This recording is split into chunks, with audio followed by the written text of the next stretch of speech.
is it? It's a horse they found wandering about in no man's land. What kind of an horse? A miraculous kind of an horse, be my guess.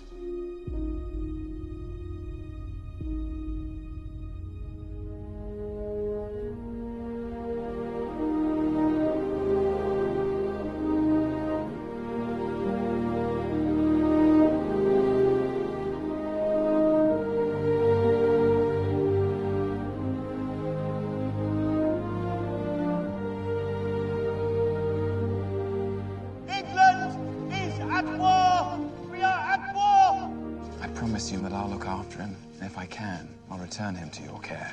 He's my horse, sir. This is Edward Douglas from ComingSoon.net. I'm in here with an actor who you might have seen on our other site, Superhero Hype, because he plays Loki, brother of Thor, which is one of the many big movies for him this year.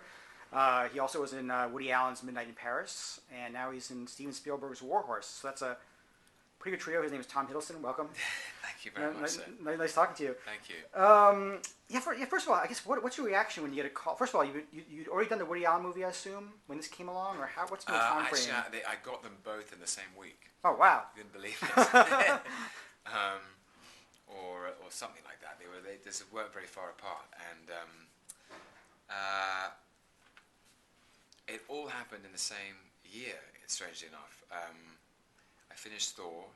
I went straight back to London.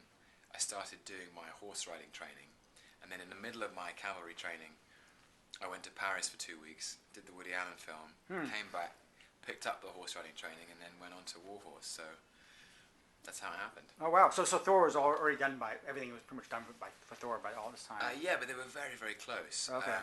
So I met. I received my letter from Woody Allen in the middle of the Thor shoot, and also met Stephen in the middle of the Thor shoot too. So. Oh wow! Yeah, it all happened very close together. Had you already seen the play or read the book or knew anything about War Horse when you got contacted about it? Or? I'd seen the play, yeah. Oh, okay, wow. Which has been running in London for about 5 years, and it's. Have you seen the play? I have not. No, I've heard great things about it. It's absolutely breathtaking. It really is. It's and the thing about it is, it's pure theatre magic, and those puppets. When those puppets come on stage, you really truly believe that there are horses on stage. It's an extraordinary thing. Am I sorry looking into the camera by the way? No, you're fine. Whatever you want to do. Yeah, okay. You're about to move it for a second. No. Sorry everybody. Camera issues. Just meeting John earlier, yeah. I was kind of like, oh man, my framing. Oh no. Okay. I'm very paranoid after meeting him. Sure. But yeah, so the theatre, the play itself has a very distinct and visually artistic beauty. It's the theatre is the art of suggestion, and theatre asks an audience to imagine a context which isn't really happening. But in cinema, the sort of truth-telling qualities of the camera yield opportunities to simply recreate the circumstances. So what War Horse could do in the theatre was it could suggest horses with these beautiful puppets. It could suggest war with sound design and with physical movement.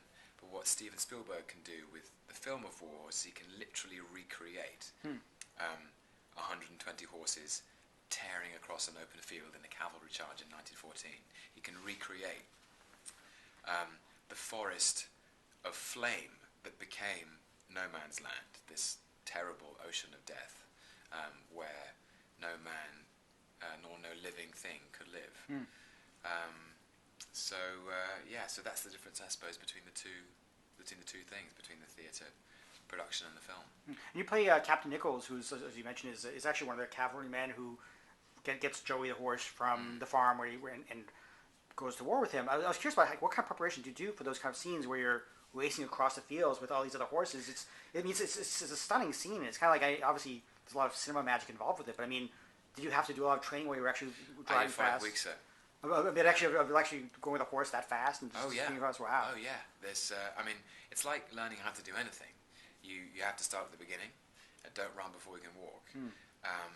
But it was very clear from the get-go that Stephen wanted me to do it. He didn't want a stuntman to be doing it. And there's no CGI in that scene. Wow. Not a single piece of it. So I underwent 5 weeks of training at a stunt farm in just outside of London, where they keep these beautiful Spanish stallions. And I learned to walk, and then I learned to trot, and then I learned to canter, and then I learned to gallop, and then I learned to do all of those things one-handed, and then I learned to do all of those things one-handed with a sword in my other hand. Yeah. And then I learned to do them in formation alongside Benedict Cumberbatch and Patrick Kennedy. Okay.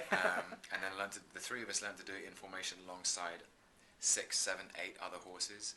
And I love it. I mean, the thrill of learning a new physical discipline is something I just really love. It's a new, you get such a sense of achievement when you know how to do it.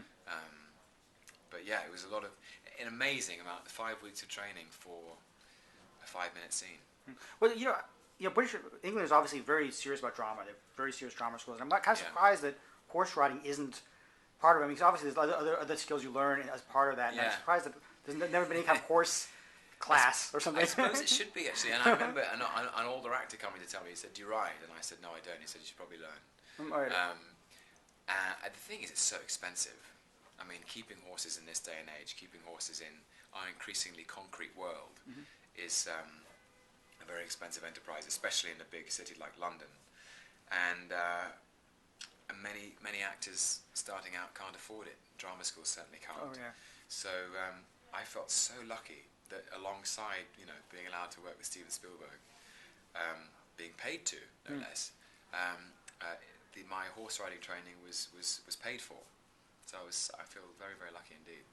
Part of the theme behind the movie is the relationship between man and animal, which is very important for this film. And so how is your relationship with your horse? Because I feel that, there were a lot. I think there was 12 horses. Did you have one specific horse that you were in your scenes? And what was your relationship with your horse? Do you have enough time to bond? Or? Yeah, it was great, man.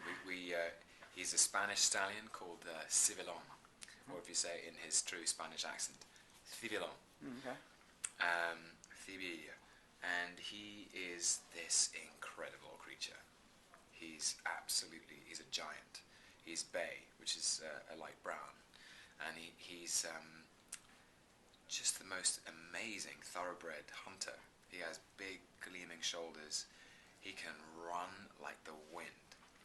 And it's funny. One of the horse masters who taught me how to ride said, every horse is different. Every horse has a different character, just like different people have different characters.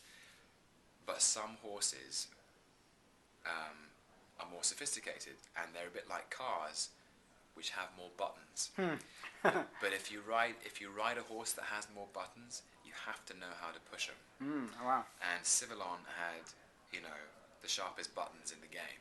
Wow. And he was so sensitive to every emotion that I was feeling. I just had to think about cantering, and he'd be off.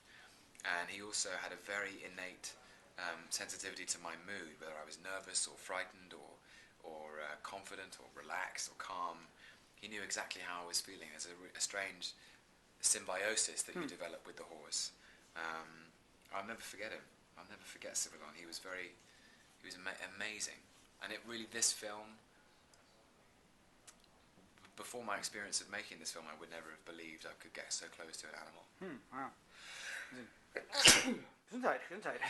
Thank you. As I mentioned at the beginning, you've had an amazing year. Working with Woody Allen, Steven Spielberg, Kenneth Branagh is obviously no joke. And you're doing a variety. Terrence Davies you work with as well, I understand. Yeah. Really pretty amazing. How do you follow up a year like this? We're like, obviously you have The Avengers, which is a big movie, but working with these kind of directors and having that kind of, where do you go from here? Like, how do you?